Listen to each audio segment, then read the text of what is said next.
All right, since we have a lot to talk about, do you want to just get into it? Yeah, all right. You had to think about that one for a while, huh? Yeah, I was like, is a cold open really important? But yeah. Well, it is. It is.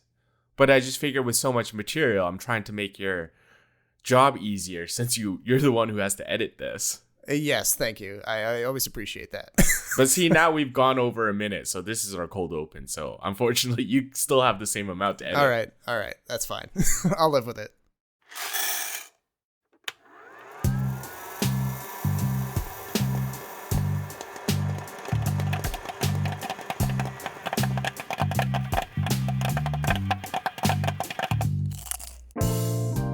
Welcome to the Extra Buttery Podcast. It's a show about movies, TV, anything with a story and actors on a screen, really. Join Jason Chen and Robert Snow's free-flowing conversation with deep dives into characters and plot with the occasional salty opinion. So get your popcorn, I got mine right here. Let's start the show!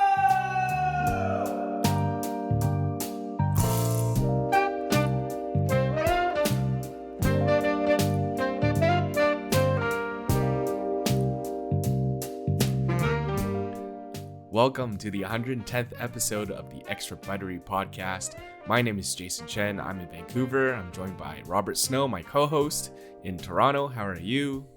I'm doing well. There's some good movies, some bad movies, and a whole bunch of TV this episode. So I'm kind of looking forward to this one. Yeah, it's like all the blockbusters. So we're going to talk Top Gun, Jurassic World, and then 3 TV shows. We got OBI-WAN Kenobi on Disney+. We got Miss Marvel, the new Disney Plus series, and then we got Netflix's Stranger Things. So it's kind of nice that we have like one series from each streaming company, and then we can rank them at the end. But let's start with the high-flying Top Gun. Here we go. In 3, 2, 1.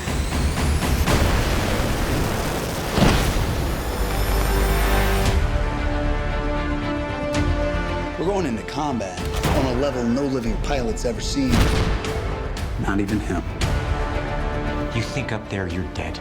Believe me. Yeah, so this has been long awaited by you and I alike, but also just movie fans in general. I think do you remember what the original release date was going to be before COVID threw a wrench in it? Not sure, but I know it was like 2 years ago when they finished filming. Yeah, exactly. So, I mean, people thought, oh wow, like Cruise is back. He's got an idea for a sequel to this, to the original, which came out in the 80s. Obviously, like a cheese-tastic type of action bro type movie. But the movie that we got, despite COVID getting in the way and Cruise's insistence that it be a theatrical experience, that it get the type of presentation that he believes it deserves, was actually, I mean, for my money, it was a bit more dramatic, a little bit more affecting and effective, I guess you could say, than the first one, at least for me. Yeah, are you kidding? I'm so glad he insisted this movie be seen on big theaters, because there's no way you'd feel the same pull as if you were watching at home on your 40-inch or 50-inch or whatever it is, right? Yeah. And I think the footage that they got was so good and so exciting, because if you think back to the original, like there were some shots that looked a little recycled, or they were like mirrors of each other because they just didn't have enough footage. That wasn't the case this time. And I think I read that Miles Teller was saying that they filmed more footage than all the Lord of the Rings movies combined for this movie. I believe it. I mean, they basically had a multi-camera rig in the cockpit of every jet. And it kind of fell to the actors not only to operate those cameras, like start and stop them, make sure they were like in focus and all of that, and rolling and capturing all these angles simultaneously, but they also had to remember their lines, be in character, and also survive the experience of being in a high G environment in a working Navy fighter plane, you know? So yeah, for sure. They Cruise as the producer threw these people through the ringer. And I mean, yeah, you do end up with some pretty insane footage at the end of that. Like I'd say they were shuffling through hard drives or SSDs pretty quickly. Well, I mean, when it comes to action movies on Tom Cruise, he's undefeated because he actually does this stuff. It's not a situation where, he's sitting in a green screen studio, getting all of the close-ups, and then they just drop in a few, preset fighter plane CGI elements and call it a day. And I think it really helps because if you're on a Tom Cruise movie and Tom Cruise is like, hey guys, today I'm going to pull 7 Gs, but you guys can only go 5. There's no way in hell you're going less than 5. Yeah. You're probably going for 7 because he just demands that from his like castmates and his production. And I think that's really wonderful. For your screening, did you get like a little short message from Tom Cruise about how he wanted this to be a cinematic experience and how it was talking about it was authentic and real G's? Yeah. Oh yeah. They that, which was kind of nice, I mean, he obviously cares enough about the presentation again to kind of, for sure. It's almost like he walked into the theater with you and was like, here's my little project that I made, except the little project is, a multi-$100 million extravaganza with real jets, Yeah. I mean, it's still a really, really corny movie, but it was really fun. Because there's like callbacks to the Great Balls of Fire sing-along sequence from the first movie. There's a lot of callbacks. It's Miles Teller. Although I felt like for a movie that was obviously dining out on a lot of nostalgia, it didn't get nearly as bogged down as the next movie we're going to talk about. No, for sure. Like, the plot is essentially the same. Yeah. Some unnamed antagonistic country. Yeah, has some sort of like weapon that needs to go neutralize it.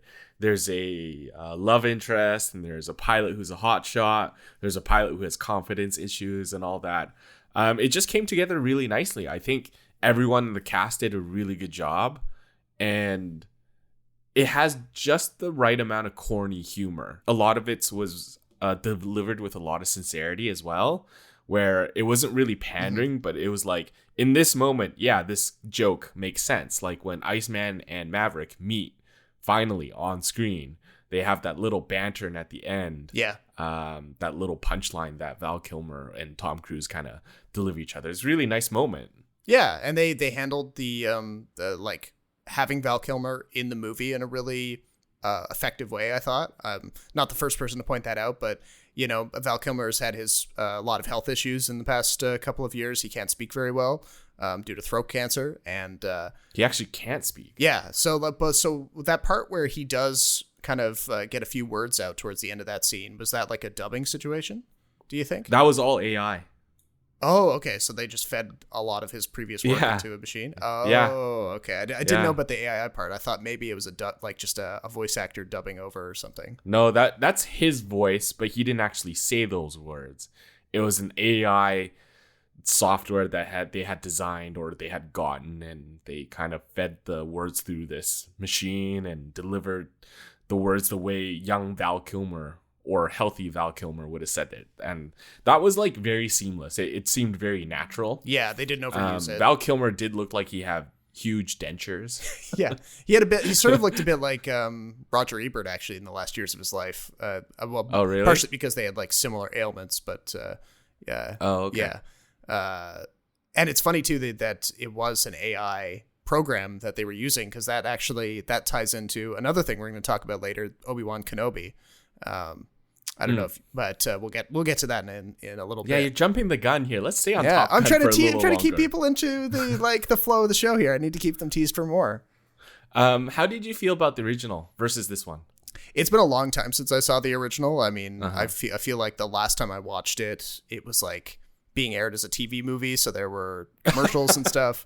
I do remember like the super cringy sex scene between Tom Cruise and the romantic interest in that movie, with like it goes on for a really long time. It's set to this really like syrupy song, and there's like bits of like silk kind of waving in front of the camera. It was all very I don't 80s. Remember that at all. And this scene also has a kind of definitely less cringy sex scene. It's very tastefully done. You don't see a whole lot, which I suppose is for the better. In terms of like knowing how weird Tom Cruise is, I don't think we necessarily want to see what it looks like when he has sex. That went down a weird path. But okay. Okay, anyway. I thought the love story was kind of take it or leave it. Like, I think it was probably a little better than the original, maybe because I'm biased and like Jennifer Connelly better. Yeah. But I'm glad it didn't really take center stage. Did you pick up on anything to do with Jennifer Connelly's character with regard to her background? Because I don't remember. Yeah, she's the daughter of an admiral that Tom Cruise supposedly slept with in the original. Okay, but did they say that she was a daughter of an admiral in the movie? I missed. Not in this one, but it's implied that that's who she is. Oh, okay. Because in the original, there's an off-screen joke. Well, she appears off-screen, but there's a joke about how Maverick like slept with the daughter of an admiral or something, and that's Penny. Oh, okay. I don't think it's confirmed, but it's implied that that's the same girl. I see. Okay, because then that also puts to bed a tiny little nitpick that some people on Twitter had about how Penny seemingly has access to a whole lot of very fancy toys for somebody who seemingly just runs a dive bar on a Navy base.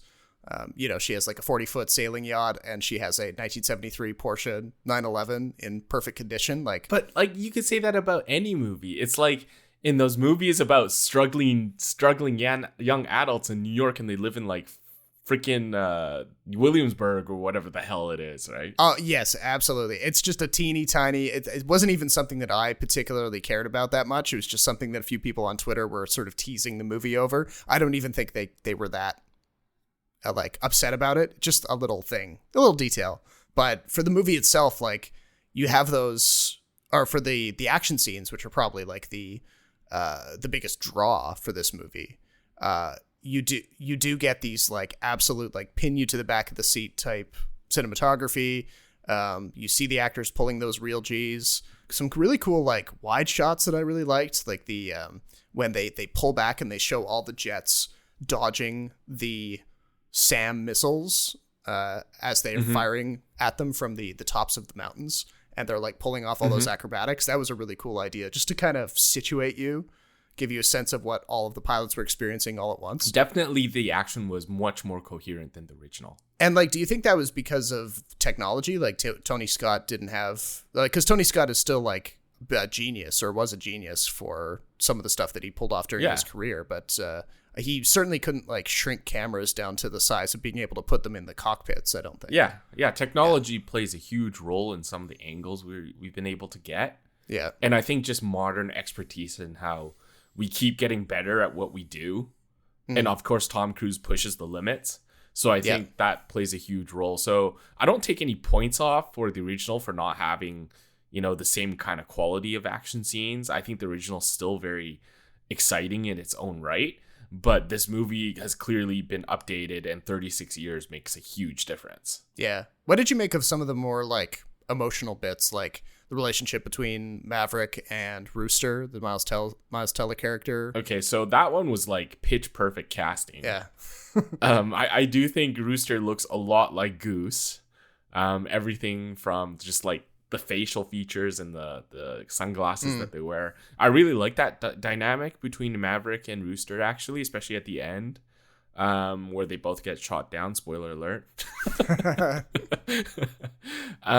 Some of the emotional stuff, I thought it was pretty good. There wasn't much to talk about, which is nice, because I feel like a lot of the more tense moments were moments between like people discussing the mission itself. Yeah. So like Tom Cruise and John Hamm having arguments about the mission, or Val Kilmer and Tom Cruise talking about how Maverick is essential to the Navy. You didn't get a lot of like love triangle stuff. It was just barely mentioned. They didn't get bogged down with a lot of that stuff, which I think was good, because nobody goes to see Top Gun to watch people talk to each other. Yeah, I would say so. I mean, you do get to know the other pilots a little bit, but only like the core 6 or so of them, the ones who really matter to the mission. I have to say I was surprised that Glenn Powell's character only got like a very brief little appearance towards the end of the big climactic battle. I thought, but it made sense, right? It did, because like he was depicted as being a guy who leaves his wingmen out to dry, and so he's left out of the initial assault, but then he sort of redeems himself at the very end. Yes, exactly. And like one of the criticisms about the original film is that in real life, a pilot like Maverick would never be authorized to fly those missions. Yeah. And so it makes sense that they actually kind of course corrected this one. But the good part is, like, if you think back to the original, I can only think of him, Goose, and Iceman as really the three pilots that were really memorable. And maybe recency bias is a thing, but I think in this one, more of the pilots were more memorable. That's fair. Yeah. I mean, the characterizations were pretty strong, I mean, they each person fit into a pretty easy to understand niche, and, it helped you understand where they fit in the story pretty early on. It does follow like some pretty obvious story beats at certain points where it's like, for sure. All right, here's your training montage. Here's your moment where you think the mission's not going to be a success. And then somebody proves that they have the guts to pull it off. And then they go into it. And I mean, that being an underdog type assault, they will eventually be successful. Like this isn't going to be something where everyone dies at the end. So there's going to be an uplifting ending. But nevertheless, it's still it still works. Yeah, I think there were 2 points that were kind of surprising to me, because up to that point it had followed very like predictable beats. So the first one was nobody actually dying, none of the good guys dying. Yeah. Nothing tragic like that. I was kind of waiting for it to happen, but I kind of wasn't surprised it didn't, because I think it takes away from some of the other stuff that the characters are going through. The other one was Maverick actually getting shot down. I did not expect that. And for a split second, you actually bought that he didn't survive. Yeah. But of course, it's Tom Cruise in a Tom Cruise movie. He can't die. He's immortal. Unless it's Edge of Tomorrow, in which case he dies thousands of times, but he's always reborn. Exactly. So technically, he's not dead. I would be surprised if Top Gun doesn't get a lot of technical praise at like awards and stuff. Oh yeah. I feel like it might have like cinematography in the bag, at least at this early editing for sure. Sound mixing. Yeah. Who knows? And maybe even might get a nomination for Best Picture just because the category's bigger now and they've been trying to include more crowd pleaser type movies. Well, yeah. So this is the one where like critics and the crowd really likes. Yeah. So if you're going to pander to like, oh, let's give a Best Picture nominee for a film that people really like, this is the film to give it to. Yeah. I don't care like how shallow or how corny you think the plot and the script is. It's objectively a very entertaining film. Yeah, exactly. And very well made. Yeah, like show me somebody who had a bad time at Top Gun, I can't. If that's all you need to be named Best Picture, which in some cases I feel like it is. That's what happened to Ford v Ferrari. And I think Top Gun is more entertaining than Ford v Ferrari. Yeah, I'd say so. Yeah. So, I mean, after all of that... What score did you settle on? I went 4.5 out of 5. I think I should give it 4.5 too. I gave it 4 just because some parts were really, really corny. Oh yeah. But I'd be willing to bump it up to 4.5. So I'm okay with either score. It's a really solid good time, except for maybe a few little things that keep it away from being like an all-time barn burner type classic. But whatever. Yeah. Did you see this on like IMAX or any special screens? I wanted to. I ended up in a VIP screening. So, I mean, not the worst conditions to see it in. But look at you. Huh? Yeah. VIP, huh? I sat behind a row of people who were in the D box. Oh, yeah. And it didn't look like they were having a good time. No, they were getting like shaken up. The seats were just moving too much. Right. And I feel like it's just very distracting. Yeah, I still have to try that trick though of sitting in that row myself just to get like the free sitting version. in row in front. Yeah. So okay, well then we're both obviously pretty positive about this. So if you needed any more encouragement to go out and see this movie, take what we've said to heart. Just go out, see it. Even if you use your scene points, if you're here in Canada, whatever, go see it. It's been Tom Cruise's highest performing movie to date for a reason, I think. So.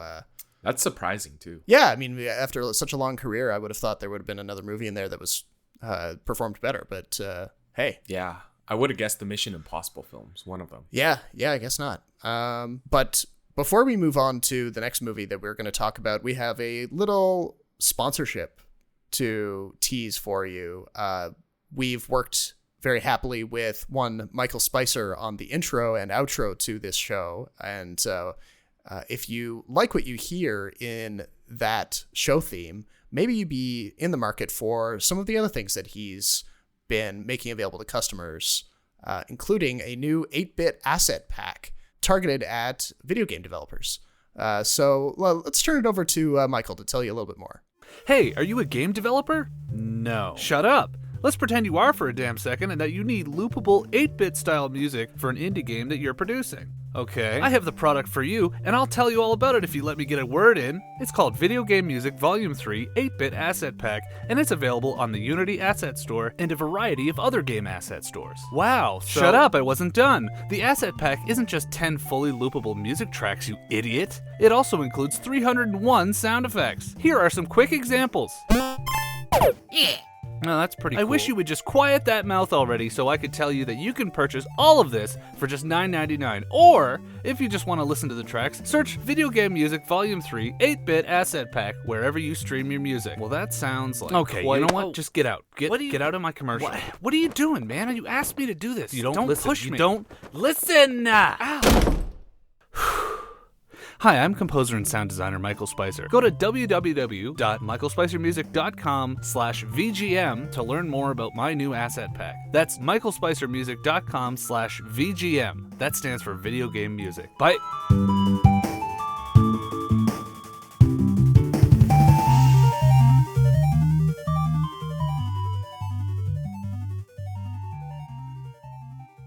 Well, many thanks to Michael Spicer for that little ad there. If you're in the market for that asset pack, definitely give him a look. But now we're going to move on to Jurassic World Dominion. Humans and dinosaurs can't coexist. We created an ecological disaster.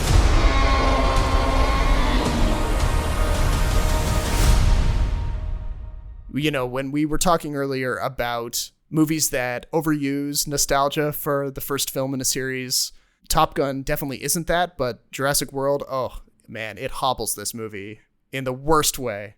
I'd say the overuse of nostalgia is the least of its problems. True. Yeah. I mean, it is such a dumb movie. I'm sorry. Like, that was one of the worst movies I've ever seen compared to like what I expected and what it was before. I walked out of there so disappointed and a little angry, to be honest. Ooh, okay. See, this is why I wanted to talk about this movie, because it's cathartic to kind of get this stuff off your chest, you know? Yes. Here we are with the 6th film in the series, the 3rd in the sort of sequel trilogy, I guess you can call it, the Jurassic World movies. The story picks up a number of years after the end of Jurassic World Fallen Kingdom, where a whole bunch of dinosaurs have been released into the wild all around the world, and they're spreading like rabbits. I guess maybe rabbits spread like dinosaurs. It's not important. No, the joke is rabbits reproduce like crazy, Rob. Yes, but if dinosaurs came before rabbits, then anyway. Well, see, these raptors like have both male and female organs, I think, so they can have kids without the actual reproductive process. But anyway, exactly, they're doing really well is the point, and we get this big long sponsored little product placement bit from Now This News, who I hope got paid handsomely for the little brand integration at the very beginning of this blockbuster movie. I didn't even know that was a real media outlet. Yeah, they're like they're social media only news outlet, but oh god, that just makes it even worse. Yeah. So they've been contracted to bring the audience up to speed on what's happened since the end of Fallen Kingdom. Dinosaurs have spread all over the world. There's a new evil mega corporation to replace InGen from the previous movies. It's called Biosyn, and it's the new company du jour that's trying to harness genetic power for supposedly altruistic ends. But of course, you know, this is a Jurassic Park movie. They're always going to grossly miscalculate. The dinosaurs are going to get out. There's going to be a lot of people chopped in half, and there's going to be a lot of people running away from various oogly boogly prehistoric monsters. But if it sounds like I'm kind of like, I don't know, over it, I would say you're not wrong, because yeah, this just feels like a absolutely tired retread of everything we've seen before. I mean, I know that Jeff Goldblum has this long speech partway through the first act, I guess it is, where he's trying to kind of caution all of the scientists in this new company to use their powers responsibly, but of course they don't listen. But what did you make of the fact that this movie is kind of bored with dinosaurs and instead is seemingly all about giant bugs? Okay, well, let's go back to the very beginning. The question that the news sort of mockumentary poses is, how do dinosaurs and humans coexist? Yeah. That was like the central problem at the beginning of this movie, and it's been the central problem since the first Jurassic Park. Yeah. So after 2.5 hours, though, where the frick the runtime was, Yeah. do we move anywhere? No. We don't. The message of the movie is, well, c'est la vie, we just have to coexist. Meanwhile, this shipping company has to deal with like these sea dinosaurs that keeps eating all their cargo. Yeah. And then you still have to worry about the raptors and T-Rexes running amok in town squares. And your solution is to just be like, hey, you know what? That's it. Doesn't matter. Yeah. We got rid of the evil CEO. That's the end of the movie. Yeah. That was so infuriating to me. Oh, man.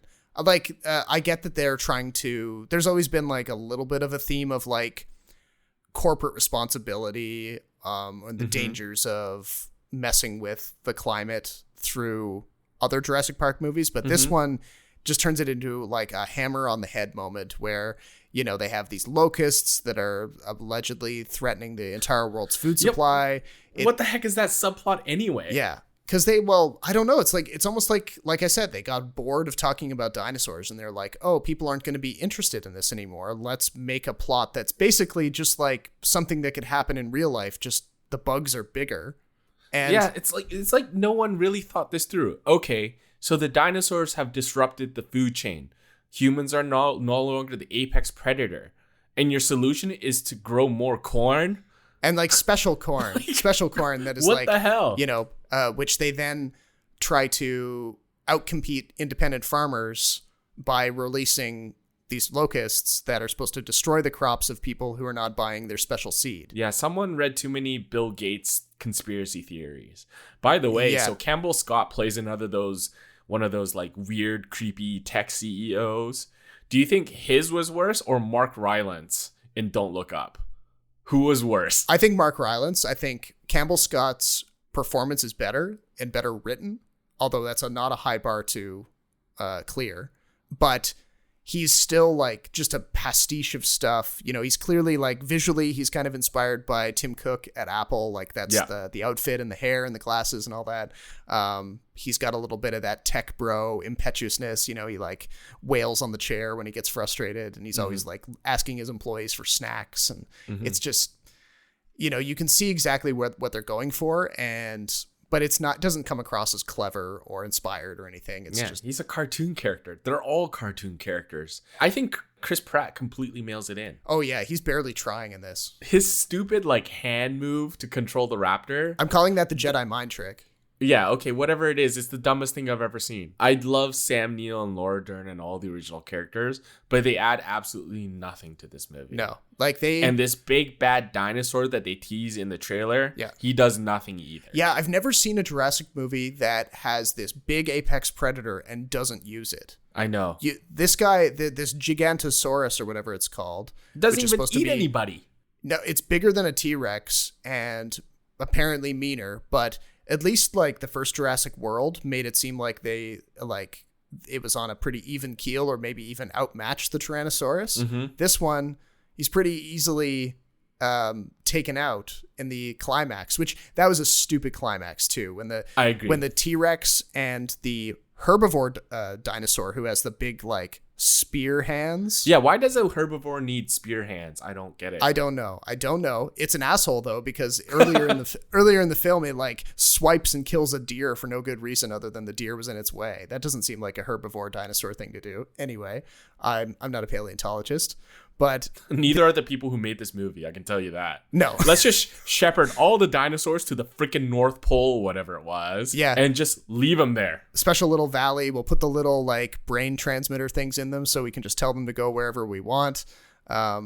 Which somehow still... Which, again, like, defeats the whole purpose of, like, the whole, like, let's create this new animal. And also, like, why couldn't they just, you know, blow up the dinosaurs and turn them off or something when they're, like, running for their lives? I don't get it. Exactly. Like, they're seemingly... They're told... They when the forest fire starts, they tell all the dinosaurs to go back to their enclosures. But then, at the end, the dinosaurs seem to have free reign over the building. They're just wandering around in the square as if they're not under control. And we'd never given a scene about why that would be the case.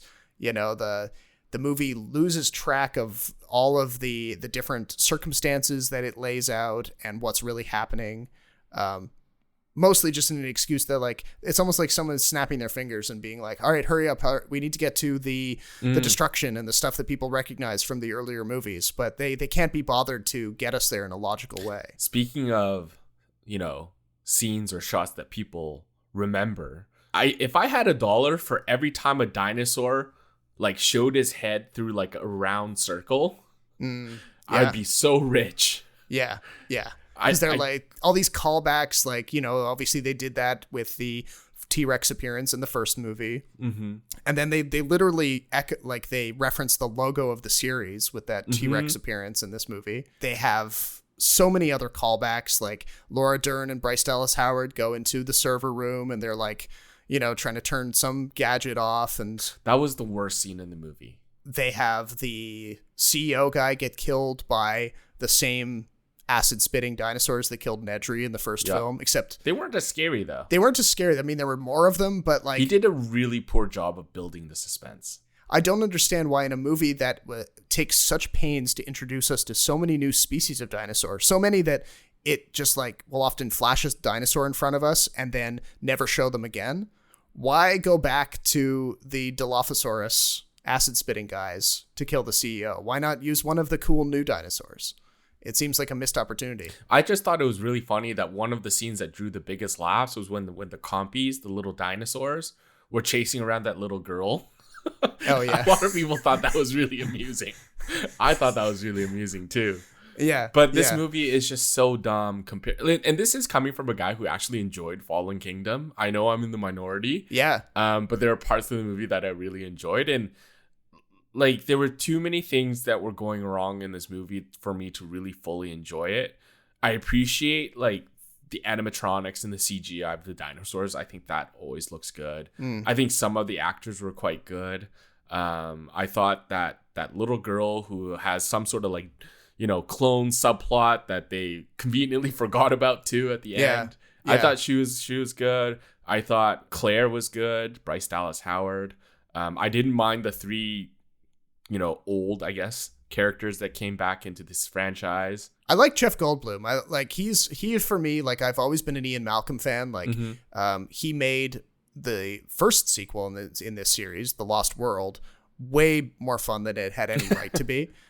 His one-liners, like, will get me through pretty much the worst that this series has to offer. So whenever he had, like, a little quip or something in this movie, I was like, oh, thank God, at least we have this. Yeah, I mean, like, none of the characters of consequence die, which is very different from the original Jurassic Park. Where you have, like, quite a few, even though they were minor, they were memorable minor characters who died and got eaten by dinosaurs. I paid to see people get eaten by dinosaurs. I want to see people get eaten by dinosaurs. Exactly. I only got 2. Or maybe at least the first 2 sequels got that right. Or you even think about, like, I've read the 2 books by Michael Crichton as well, and the books are way better. In the first book, they literally kill off Richard Attenborough's character, Hammond, but they have the compies eat him. Wait, Richard Attenborough played the original John Hammond? Yeah, that's him. Really? Yeah. I think it just kind of dawned on me. Really? Okay. Anyway, wow. Yeah, that's okay. Yes, he dies, and there's a whole subplot about a volcano and raptor nests, and it's all very interesting and chaos theory, and the movie just completely glosses over it. But Colin Trevorrow does not have the same feel for, like, a cinematic experience as Tom Cruise does or Steven Spielberg. I think he really misread his audience here. I think he delivered what him and the studios thought the audiences wanted, and they completely missed the mark. They gave us a heaping mess of a movie that made zero sense on any level. The subplots were too convoluted, didn't make any sense. BD Wong turns in a really creepy performance. I'm not sure what he was going with Dr. Wu there. Yeah, he's gotten creepier and creepier as the series has gone on. But they obviously wanted a redemption arc for him in this one. So I guess it was a really shitty redemption arc, considering like the main focal point was locusts.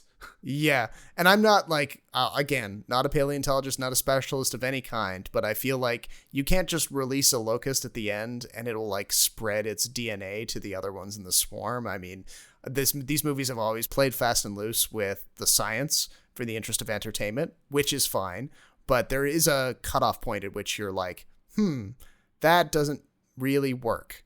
And then... Well, because it never answers like the key morality question in Jurassic Park. Yeah. Should we be creating this stuff? Yeah. And instead of it's kind of like building like a Windows, you know, where like this generation did this, well, they made mistakes, so let's reintroduce a new generation that covers up the previous generation's mistakes. Yeah. Where it's just like it's like how they invent one dinosaur that's bigger and meaner than the one before. Yeah. It's the same thing. It's like, stop.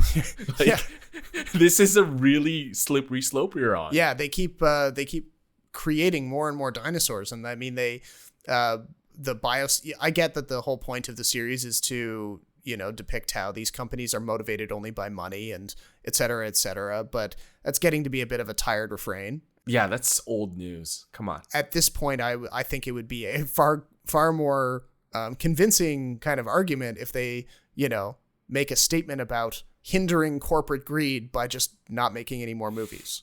That's never going to happen. I'm just glad this franchise is dead, though. It has to be. For now. It has to be. Because it's doing well. Like it beat out the new Pixar film this week at the box office. So I mean, it's not like audiences are like totally giving up on it. But I feel like that Pixar film has gotten a lot less hype than the other ones, and the early reviews are okay. Yeah, all I'm saying is like it's not like Morbius or something where the movie came out and it was supposed to spawn further stuff and it's totally flopping. Like it's doing. Hey, we still could get Morbius too. Come on. Come on, we gotta hold out hope. I want to see more of this Morbius too. this Sony, you know, franchise that just obviously is a big hot mess. I'm just tired of Jurassic Park. Like, if it begins as a hot mess and it continues to be a hot mess, that's great, you know. But if it's really great to begin with and becomes a hot mess afterwards, that's when I get really annoyed. It's even, I would say it's devolved past hot mess status. It's now in like train wreck status. Yeah, like I said, it's impressive how such a smart movie to begin with becomes progressively dumber to the point where Jurassic World Dominion is probably one of the dumbest movies I've ever seen. Agreed. I only gave it 1.5 stars because like I appreciate the technical stuff that goes into it. Yeah, that's all. Like, good job, dinosaur people. Like, I'm not blaming you. No. But the director, the story, and some of the acting, that has been pure trash. Like I said, Jeff Goldblum gets me through the worst of this stuff. I can't ever forgive Colin Trevorrow for trying to, replicate Spielberg, like awe shots. You know those when Spielberg uses a shot of like, Laura Dern specifically has one of the most famous ones where in the first movie she sees the Brachiosaurus for the first time, and that is that is known as the Spielberg face.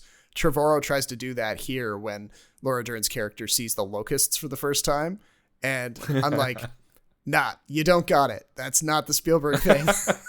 Yeah, and there's that like weird sexual tension between Dr. Grant and Ellie that was just kind of weird. I mean, they'd always, like in Jurassic Park 3, they'd always made it clear that like he had a thing for her, but couldn't be with her because she was married, et cetera, et cetera. But yeah, whatever. I didn't care for it. No, it felt tacked on like so many other things in this movie. Were you as disappointed and angry as I was? I was coming off of having watched Fallen Kingdom, so I was not super impressed with that movie. I didn't have as high hopes going in, but I think even my low expectations were not met. So yeah, and it started off so promising too, with such a crazy premise, or like a great premise about how the food chain has been totally disrupted. Yeah, but Maybe one day we'll get like a humans versus dinosaur movie. Actually, I don't know if you know this, but back in the 90s, there was a series called Carnosaur. You ever seen those? Oh, vaguely. They're horror movies, thriller horror movies, but instead of a serial killer, it was raptors and dinosaurs. Were they like super low budget? They were definitely not high budget. But those I felt would have been like a better movie than whatever this was. There's one Carnosaur 2 where there were some scenes in there. I remember being pretty, freaked out by it. Oh, and so right. maybe that's where Jurassic World should go. Like in an alien sort of like tangent where it becomes like an R-rated slasher thriller with killer dinosaurs. Yeah, just more R-rated in general. I think it should be R-rated, and it should be post-apocalyptic even. I mean, go the like Planet of the Apes route. Yeah, sure. Anyway, we're gonna do a bit of a quick like TV, not really a lightning round because that would imply that we're going real quick, but we're gonna run through a few shows that we've been watching recently. Do you want to do Obi-Wan Kenobi first? Sure. All right, let's keep the hate train rolling, should we? Oh, okay, nice. So I lasted about 2 episodes before I gave up. Okay, I'm caught up on this. Okay, we're recording this the day before the finale comes out, so okay, not fully. Not gonna be able to fully capture the entire series. It is a limited series, apparently. That's okay. Just the 6 episodes. I'm gonna ask you some plot questions, but I totally gave up following the scene where Leia runs through the forest. Okay. That was when I lost all interest in this series because, like Boba Fett, it just seems it doesn't take itself seriously enough. It seems like they're trying to make this series for a much younger demographic. I can see that. I mean, I would argue that generally Star Wars movies have a younger target audience than people give them credit for. True, but it could be just the fact that kids' movies have been progressively less dark over the years. Like, I remember some of the kids' movies that we grew up on, like even The Empire Strikes Back or Dark Crystal, like some of it was pretty dark. Yeah, true. And this show definitely doesn't approach Empire Strikes Back in terms of like that kind of tone. Story-wise, it's picking up 10 years after the events of Revenge of the Sith, and Obi-Wan, once again played by Ewan McGregor, is sequestered himself on Tatooine according to the plan to watch over Luke while the Organa family takes care of Leia on Alderaan. And, what we once thought was just sort of a settled issue that Obi-Wan had stayed on Tatooine the whole time. This show reveals that he actually was called on to do a rescue mission of Leia. She was kidnapped by the Empire in an effort to draw him out of hiding. And Bail Organa tasks him with the mission of rescuing her. And of course, the Empire is not just stormtroopers and Darth Vader. There's also a team of Imperial Inquisitors who are former Jedi who have the classic red lightsabers, and they're hunting down Obi-Wan at the behest of Darth Vader. And so this show just kind of runs through one little bit at a time. It brings Obi-Wan to a sort of underworld type planet. He's got to try to track down Leia. The Empire's hot on his heels. He has to get Leia to trust him. During her kind of traumatic experience, she's starting to question everything, the fact that she's adopted and all of this stuff. But the story is very linear. There's not a lot of like things competing for our attention. They have this dynamic between Obi-Wan Kenobi and the Imperial Inquisitor known as Reva, the third sister. It's revealed in, I think, the 5th episode, although if you've been watching the series, you probably saw this coming. She was, in fact, one of the younglings who managed to escape the purge of the Jedi Temple in Revenge of the Sith. So she has an axe to grind against Obi-Wan Kenobi for that. She blames him for not protecting her. Was he in the Jedi Temple when they attacked? He wasn't. So her argument is like a little bit shaky, like all Star Wars characters are. like this whole series just proved to like everyone's point about how Jedi are stupid idiots. For like a cult that's like predicated on discipline and following the plan. Obi-Wan should never have gone on this rescue mission. Zero chance. Yeah, because his job was to look after Luke, not Leia. Yeah. Leia is someone else's problem. Yeah. And if you remember back in the original trilogy, he conveniently forgets about Leia at certain points too. Yeah. Because when Luke flies away, Yoda's like, there's another hope out there. Yeah. And Obi-Wan was oblivious to Leia. yeah. It just makes zero sense. And I mean, you know what can't- you're sounding like? You're sounding like Luke in The Last Jedi, which gives me, further justification for liking that movie. But that's another conversation, obviously.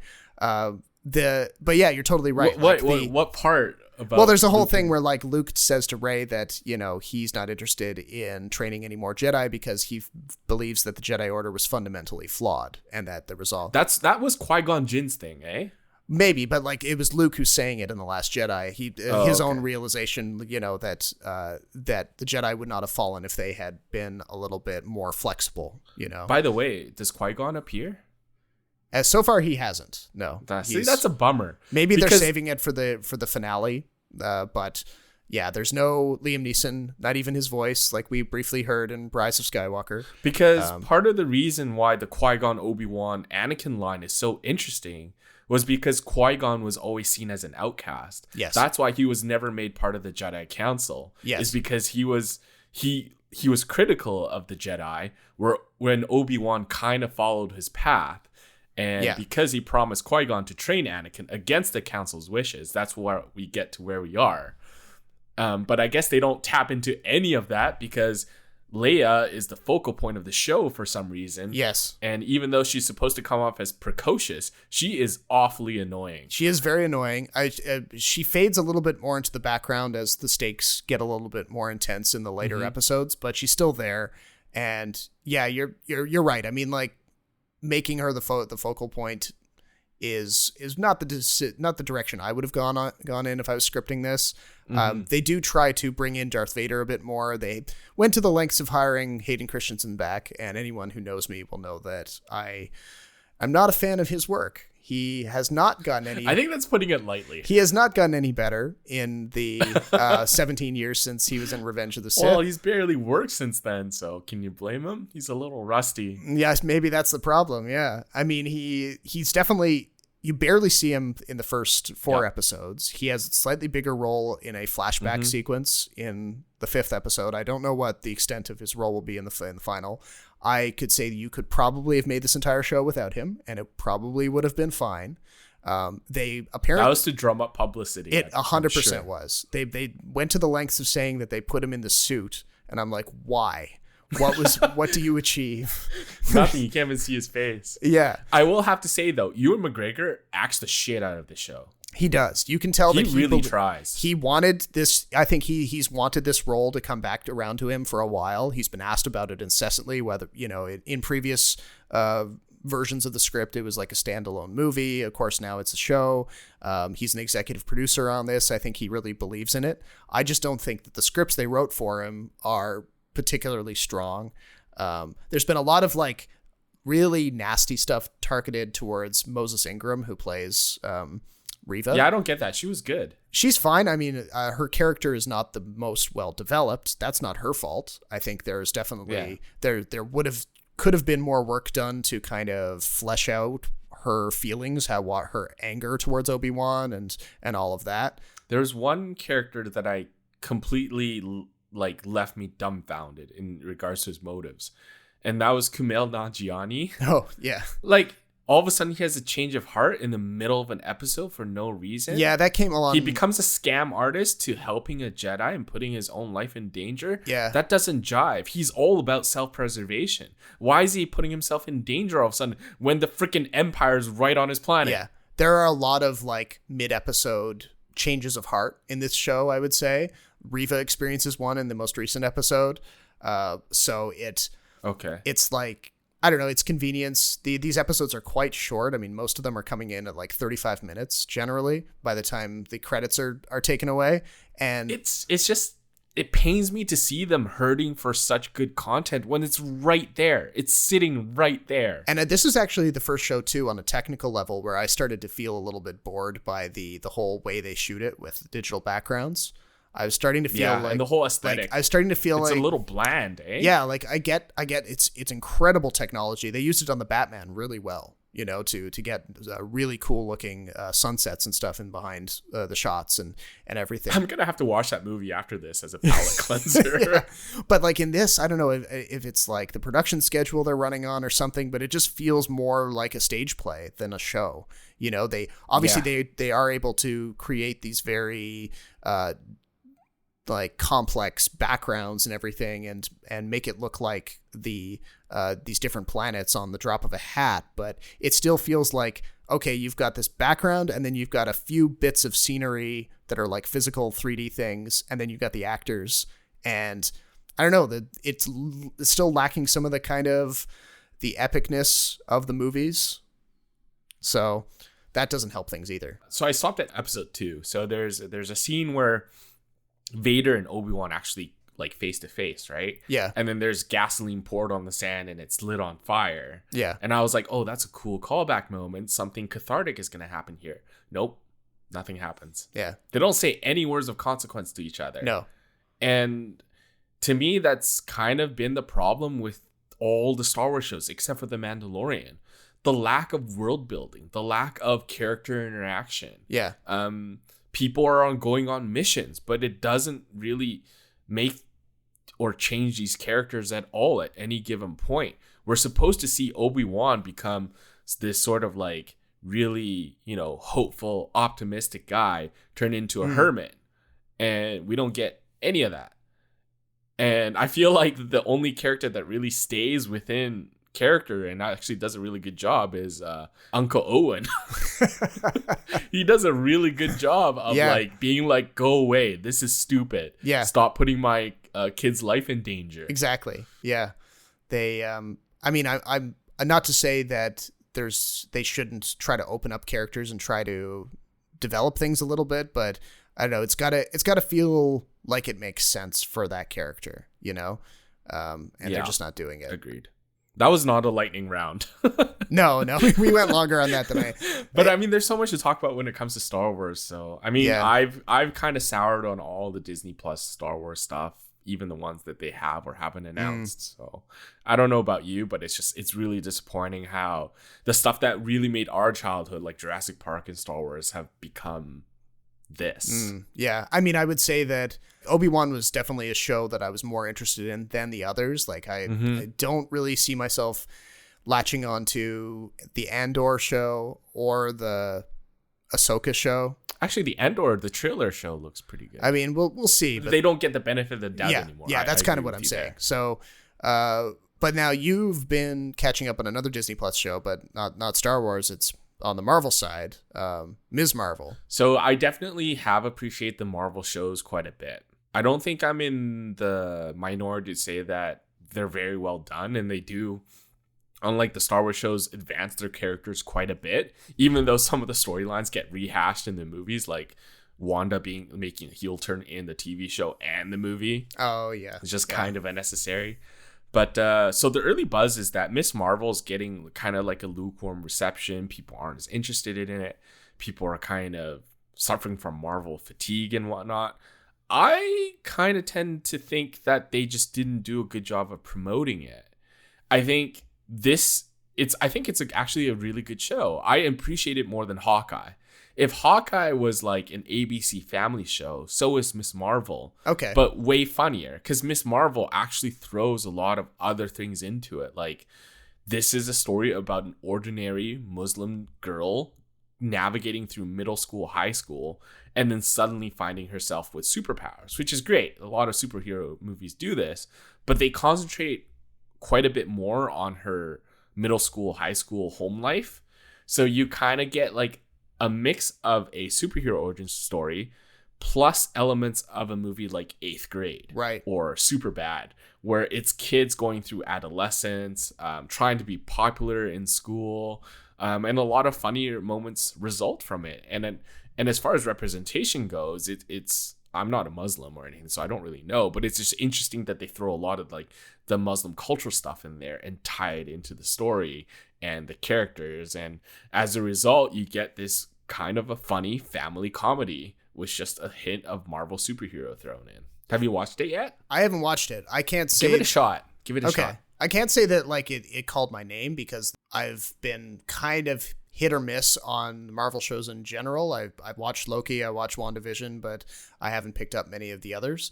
But I'm still like, I still support the idea of them making shows like these because, you know, if Netflix can sit there and churn out what feels like dozens and dozens of shows that are made for very specific audiences and a lot that are made for very mainstream audiences, I feel like Disney Plus can easily do that with their superhero stuff. Like, you know, it may feel very specific and very targeted to some people, but, you know, I think there's audiences out there that are still looking to be represented. So,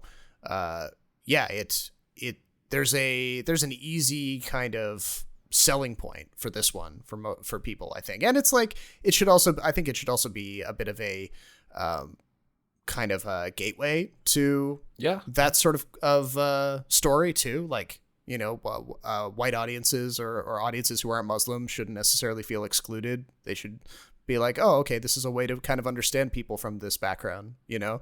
I think part of the reason I like it too is because they don't have a marquee actor in the lead role. All the other shows are pinned by some sort of headlining actor reprising their role or you know, Oscar in the case of Moon Knight, you know, having a really A-list actor in the lead role. You don't get that with Miss Marvel because the main character is like a 14-year-old girl.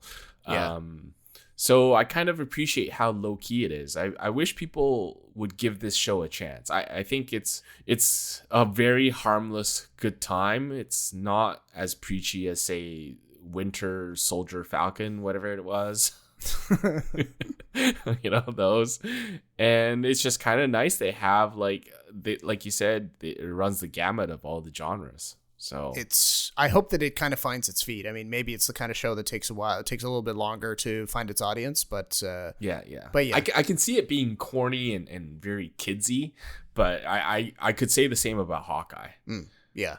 But speaking of those shows, there's actually another show that we didn't mention, but I kind of want to throw in. I don't know how far you are in this, but it's Amazon's The Boys. I'm two seasons in, but I have not started the new season. Oh, okay. All right. Okay. So it is still a very amazing show. I love the writing. The humor gets me a little, you know, queasy sometimes. Yeah. But season 3, I think so far has been better than season 2, in my opinion. Oh, okay. I think some of the funny parts in season 3 and some of the things that they tap into, the cultural commentary and the social commentary that they gauge in season 3 are much more relevant today and more plausible and just more interesting because I really have no idea where this show is going to go. So I highly recommend that you catch up on it. The first episode is already like a huge, like, blow my mind moment. I won't mention it here because it's like completely R-rated. Oh, of course. That's in true The Boys style. Yeah. But there's definitely a couple scenes involving the minor characters, like especially the Deep, where, you know, people get humiliated or objectified or just get beat up, and it's just it kind of makes me feel like I'm a bad person for enjoying this kind of thing. Hey, maybe you're just getting those bad feelings out, you know? Yeah, maybe. No, I've liked the writing on The Boys the past 2 seasons, and I'm surprised often that like the exact type of moments that you're describing, which if handled in the wrong way would actually like turn me off of a show, have kept me watching. Yes. So I feel like that's an indication of how they're of some of the skill behind the scenes there. So the new episode that's coming out this Friday is called Hero-gasm, and it's based on a 6 comic arc, and I'm kind of afraid. Apparently some of the more depraved content that the comic ever put to the page. I'm kind of dreading it, but it's kind of like a train wreck where I can't look away. I'm simultaneously looking forward to it, but also not looking forward to it. So that's kind of how The Boys gets you. Like it makes you, you know, really experience all sorts of weird emotions that you may not know you had. Yeah. They do that with the violence, but also with the sex and the nudity too. It's not the kind of show that averts its eyes. I guess you could say. No, I'm excited to catch up on that once Obi-Wan's done and I finished up a few other shows. Don't finish Obi-Wan. What do you? Only one more episode to go. I feel like I can put a closer on that one, or put a bow on that one. Fine. But there is a show that is also coming to an end relatively soon, and that is the 4th season of Stranger Things. The first 7 episodes in that 4th season dropped a few weeks ago. I took a little bit longer than I expected to watch my way through them. I'm almost done the 7th episode now, because each episode in this thing has basically been like a feature-length movie. Well, the last episode's like 2.5 hours. So yeah, which hasn't come out yet. But like the 7th, I hate that they split it up. The 7th episode is itself like 90 minutes, which is that's a movie. Like that's 2 episodes of a normal show, and almost every episode has been like that. And so I have my complaints about the way they're splitting up. I feel like they could have just gone, to 15 episodes and just have them be normal runtimes to be more consumable. But I'm sorry they take so much time out of your busy day, Rob. It's too much of a commitment. I want to be able to manage this myself. I, for one, like the long episodes. I don't want those 23-minute stupid little binges. No, not 23 minutes. It's like there's a reason why the 45-minute is the perfect runtime for a show, I think even like Ozark and The Wire, some of the episodes are like 50-something minutes, right? Close to an hour. Yeah, I mean, so Stranger Things is pushing a little bit, and it's also because they have like 3 or 4 different storylines and plots to run through. Right. So I mean, I'm not saying that there should be less overall story. I just want it to be better divided up, or at least more traditionally divided up. But anyway. Well, okay. Well, if that's your only gripe, I think we're on a good pace here, because I'm really enjoying this season. It's definitely keeping things at pretty much the same pitch as the previous season. There's not a lot to complain about. There's also not a lot of like really new or notable stuff for me. I feel like they're introducing some new characters. That's cool. They're obviously grappling with the fact that these kids are older, which is important. You can't keep them as the cute little tykes forever. I don't know if they were ever cute, because Mike was always super annoying. I really don't like He always looks gangly and older than his years. Yeah. And also just really annoying and stupid. But do you ever feel like they sort of never get ahead of what they're fighting? Like, there's always some new bad guy right around the corner. Of course. That's the whole premise of like any horror franchise. I suppose. It's like, how many Freddy movies do we need? How many Saw movies do we need? It's just like the serial killer always comes back better than ever. For somehow, but I just like the whole tie-in with Dungeons and Dragons and this whole Lovecraftian stuff. I think it's better than a serial killer running around. I think the plot and the discovery about where the serial killer Vecna comes from in season 4 is very interesting. Yep. I think all the child actors except Mike are really good, and I find all their storylines very interesting except for Mike. And I just think that there's a lot of like inter-character dynamics that they don't really touch on, that they only really tease, but I kind of appreciate that, because you can never... It's a fine line, but sometimes if you play things out too much, it becomes a bog. And especially in this show where you have 3 separate groups of people doing their own thing, I think it's important to really keep the pacing really tight. I really don't care for Hopper's storyline. I don't understand how someone in a Russian prison breaks his ankle so he can get free from his chains, but then can still walk on 2 feet and run and fight a monster. I didn't understand that. That was really pushing it. I was like, dude, Hopper, you should be dead. The whole like breakout thing, it felt sometimes that particular storyline, like between Hopper, Murray, and Joyce, felt like they were playing for time a little bit. Yeah, agreed. And I don't really know why it's been stretched out as long as it has, but that's a small gripe compared to the overall like better, like fine quality of the rest of the episodes. That's because Argyle makes up for the rest of it. Yeah, Argyle is awesome. Do you feel like kindred spirit in Argyle? Parts Parts of me do, for sure. So the big speculation actually going into like the finale, which by the way, I hate how they split everything up, is that some of the key characters will die. And some of the cast members have even said, well, I kind of wish they would kill me off so I can do other projects that I'm more interested in, right? So do you expect major characters to die? I mean, it would kind of make sense because we know that they are only coming back for one final season after this. So dramatically, it kind of tracks to be, say, kill off one or two fan favorite characters, have a really big emotional moment from that in the finale of this season, and then go into the final season and have the characters be like totally destabilized by those deaths and have to kind of, come to terms with it in order to, mount their final battle with whoever the big bad is. So who do you think dies? Honestly, I have no idea. I don't want to make. I don't think Elle survives the show. Like either this season or next season. I don't think Elle survives. Do you think the story becomes like the main human characters learning to live without Elle? I think that's going to be a part of it because, I mean, that's why we see Mike moping around all the time, and also Will because he's in love with Mike. Yeah. Which they won't definitively talk about, but it's obvious. Maya Hawke's able to be openly gay on the show. I don't know why Will isn't. I think they just want to make that part of his character, that he isn't quite ready to accept himself for who he is. Whereas Maya Hawke's character is already like fully formed. She knows what she's about and she is hilarious. Right. But I just think Elle as a hero has to make the ultimate sacrifice, the hero sacrifice, which is death. And that's going to happen probably before the series is over, I think. In this season, I think none of the kids will die, but maybe one of the older characters. Oh, yeah. Either Hopper. I think Murray's definitely dead. But Murray... I wish Mike would die. That's like the fourth time you've mentioned Mike.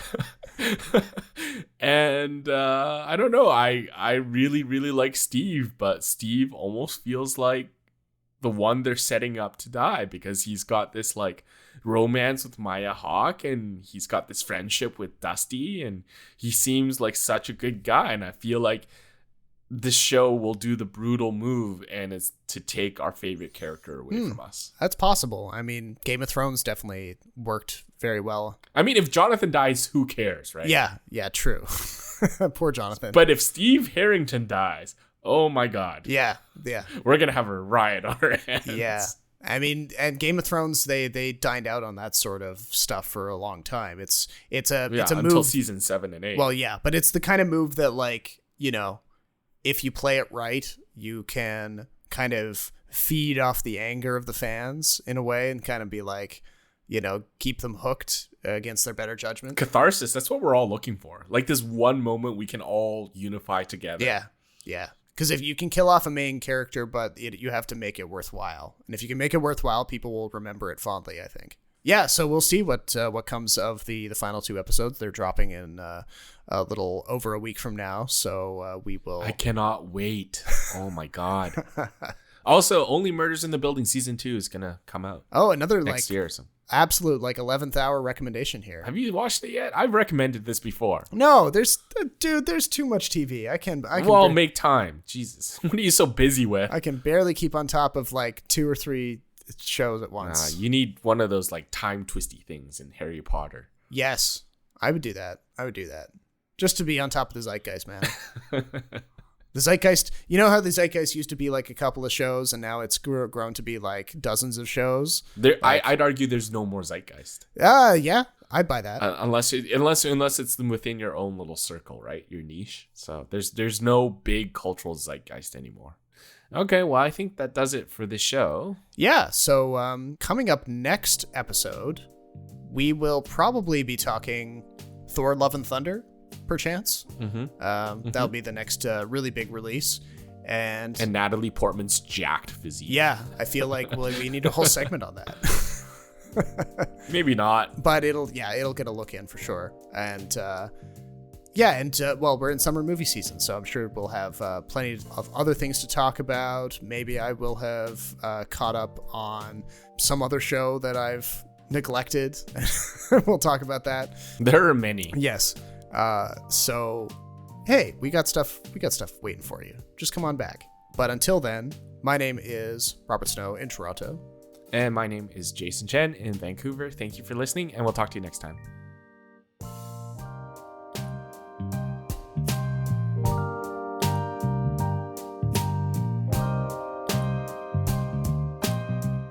The Extra Buttery Podcast is written, recorded, and produced by Jason Chen and Robert Snow.